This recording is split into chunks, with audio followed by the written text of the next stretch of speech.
Ladies and gentlemen, boys and girls, colourful cartoon animals and everyone else, welcome to Magic the Questioning, the card game quiz that asks the question, who even wants lemonade? Let's meet our contestants. How are you guys doing? Oh, I'm imagining what it would be like if I broke my foot. Excuse me? Oh, you know, just imagining that if I broke my foot, that would really suck. Yeah, I agree. I mean, yeah, I suppose. Did you break your foot? No? Let's look at this week's categories. Keyword search is our first round where the questions are worth 1 point each. More Like Epic Threat is our second round with questions worth 2 points each. Cards on the Table is our third round where the questions are worth 3 points each. Time Walk is our fourth round where the questions are worth 4 points each. And Art Attack is our final category with a single question that doubles your score. At the end of the game, tally up your points and measure them against the point score chart so you can see how you rank and compare it with your friends and everyone else playing along at home and in the comments section. Will you come last but seeking? Maybe you're a Fireminds researcher. Let's find out. So if you are playing along at home, get ready to write down your answers and let us know how you do in the comments below. And if you answered the question from the thumbnail correctly, you get to start the game with a bonus 4 points. That's 4 points right now if you knew that the Weatherlight could be your commander thanks to a recent rules change. Although not technically in effect as of time of recording, it's been recently announced that legendary vehicles and legendary spaceships from the upcoming Edge of Eternities not only could be legally used as commanders, but will be going forward. Now for the rest of the quiz. Here we go, round 1, keyword search, where the questions are worth 1 point each. Question 1. This creature can't be blocked except by creatures with flying or reach is the reminder text for which keyword? This creature can't be blocked except by creatures with flying or reach is the reminder text for which keyword? Question 2. Which keyword is now used instead of the older rules text is unaffected by summoning sickness? Which keyword is now used instead of the older rules text is unaffected by summoning sickness? Question 3. Gifted Aetherborn, Arvad the Cursed, and Vampire of the Dire Moon all have lifelink and which other keyword? Gifted Aetherborn, Arvad the Cursed, and Vampire of the Dire Moon all have lifelink and which other keyword? Question 4. Creatures you control gain which keyword when the green card Craterhoof Behemoth enters? Creatures you control gain which keyword when the green card Craterhoof Behemoth enters? That's the final question this round. You have until the music stops to submit your answers, and once that's over, we'll find out if you were right. Start the music.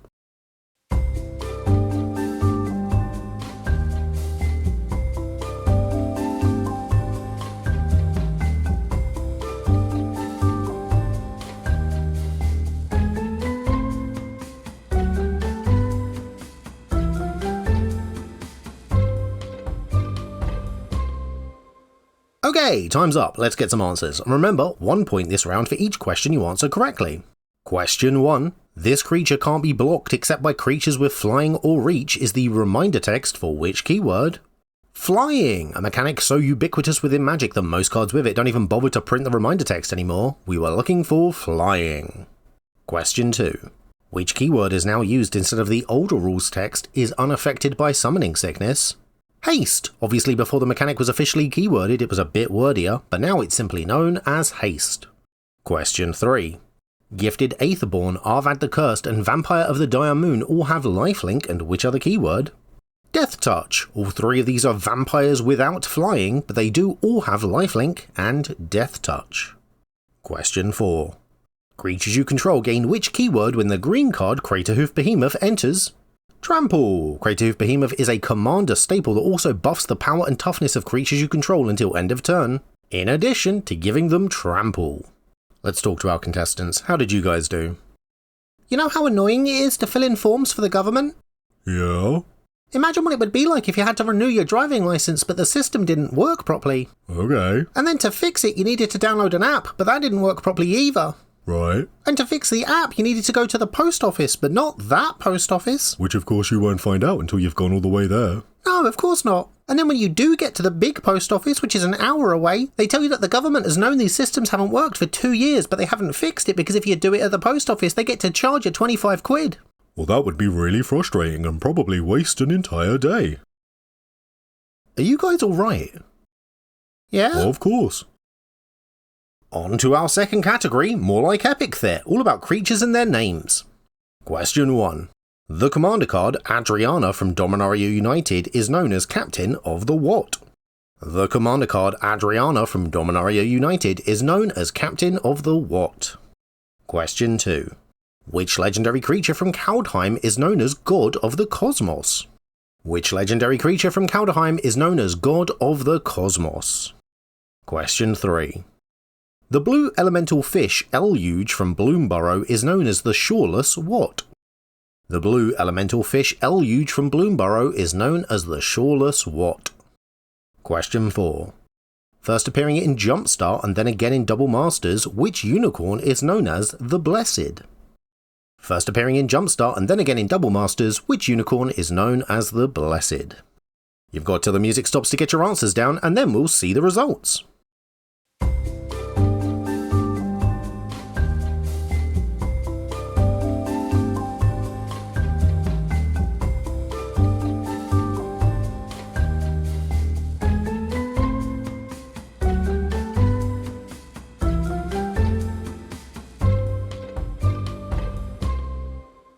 Time's up, let's get some answers, and this time they're worth 2 points. Question 1. The commander card Adriana from Dominaria United is known as captain of the what? Guard! Adriana is a legendary creature with melee that gives other creatures you control melee too, and is known as captain of the guard. Question 2. Which legendary creature from Kaldheim is known as god of the cosmos? Alrund, an obvious parallel to Odin from Norse mythology. Kaldheim's god of the cosmos is Alrund. Question 3. The blue elemental fish Eluge from Bloomburrow is known as the shoreless what? Sea! Eluge's power and toughness are equal to the number of islands you control, which makes thematic sense as Eluge is known as the shoreless sea. Question 4. First appearing in Jumpstart and then again in Double Masters, which unicorn is known as the Blessed? Emiel! This card was one of the main reasons the Unicorn Jumpstart pack was so sought after. This blessed creature is named Emiel. How do you guys feel that you're doing? Imagine you have to make a doctor's appointment. About your foot? No, something unrelated, but for some reason you can only make appointments for the same day that you call. They do that now, and the only time that you can call is 8 AM too. Yeah, so imagine you do that and you call at 8 AM to find you're already 28th in the queue. Well, that would mean about an hour of waiting. True, and imagine that even after you've seen the doctor, they say you need to come back again 7 hours later to pick something up. It's not really that bad, but still an inconvenience to interact with the doctor 3 times in a day. Yeah. In America, they have to pay for it. You got all that for free. Well, I didn't do it. These are just hypotheticals that we're imagining. Yeah, it's not real. Round 3, and the category is Cards on the Table, our general card knowledge round. Question 1. Which curse first printed in Innistrad reads, creatures enchanted player controls attack each turn if able? Which curse first printed in Innistrad reads, creatures enchanted player controls attack each turn if able? Question 2. Currently, which mere construct creates 4 1/1 mere artifact creature tokens when it enters? Currently, which mere construct creates 4 1/1 mere artifact creature tokens when it enters? Question 3. Which sorcery, first printed in Mirrodin, has the rules text each player sacrifices 2 creatures? Which sorcery, first printed in Mirrodin, has the rules text each player sacrifices 2 creatures? Question 4, and this next question was submitted by I Took This Name Not You, one of our Venus level or higher patrons. Rescue Leopard from Tarkia Dragonstorm has a flavor text quote attributed to who? Rescue Leopard from Tarkia Dragonstorm has a flavor text quote attributed to who? That's the last question this round, so get ready to finish writing before we find out the answers.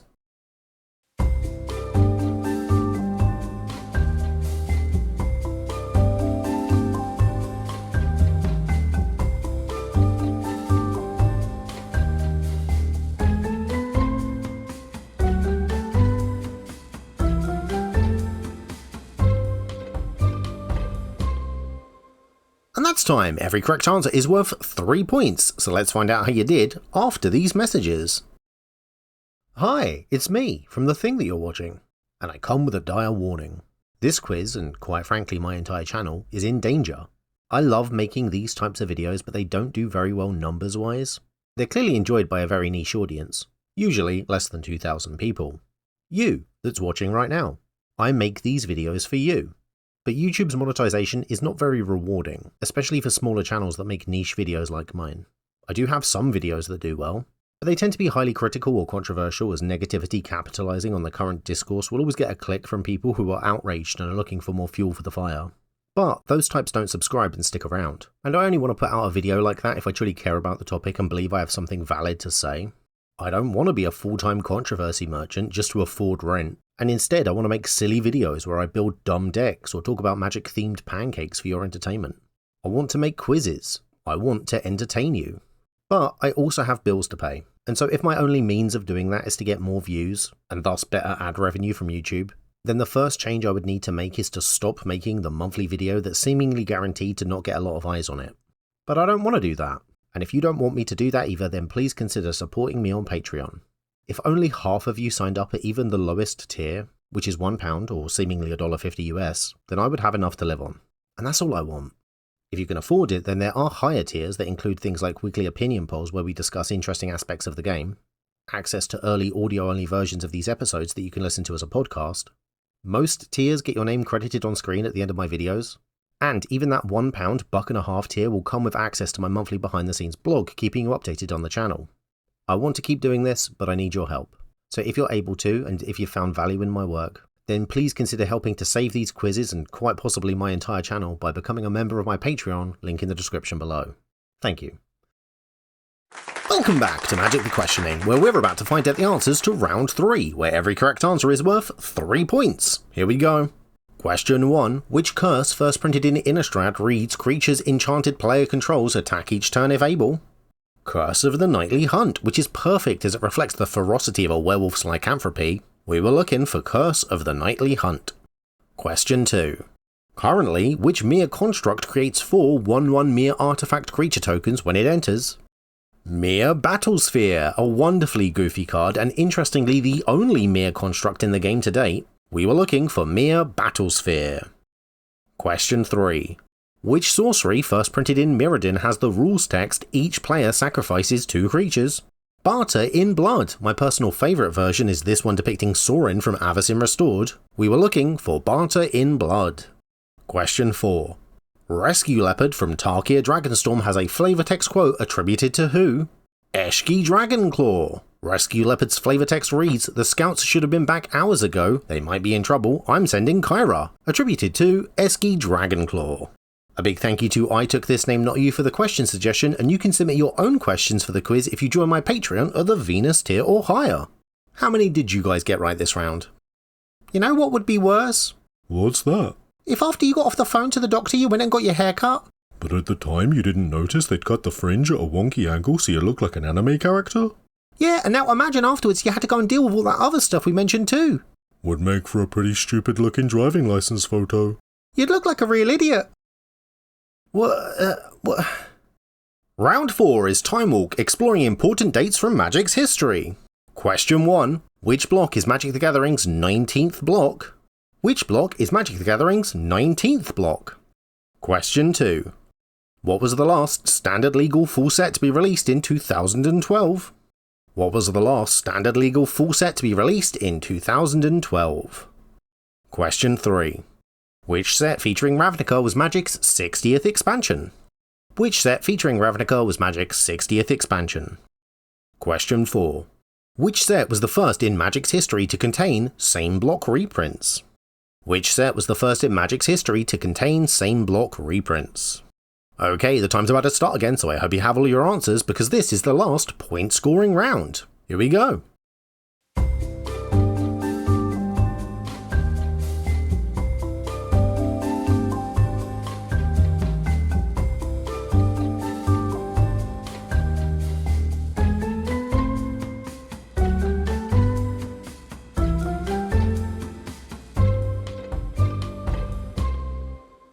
Time's up. Remember, for this round, correct answers are worth 4 points. Here we go.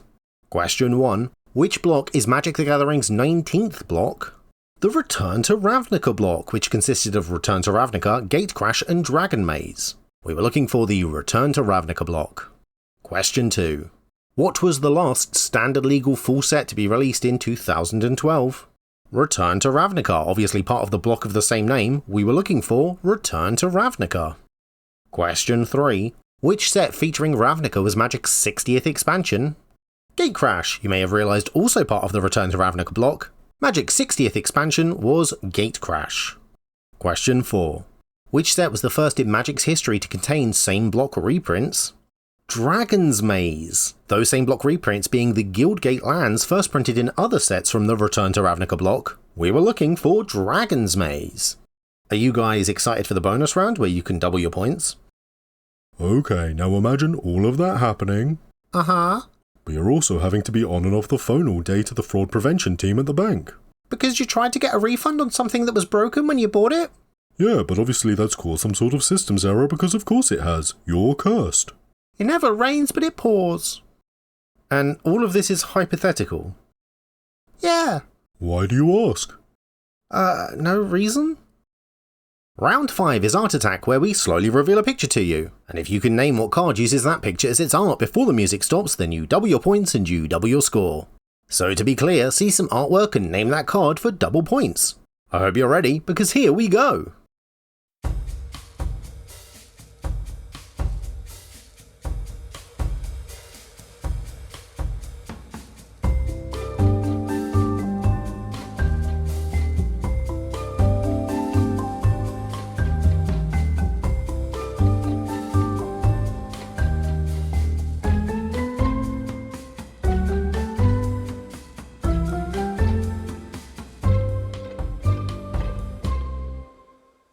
And that's time. Did you get it right? Well, if you said this was the art for the card Sandworm Convergence, a green enchantment from Armenket which alludes to June, even to the point of having the word June in the flavour text, then you'll have just doubled your score. So now the question is, how did you do? Count up your score and let us know in the comments below.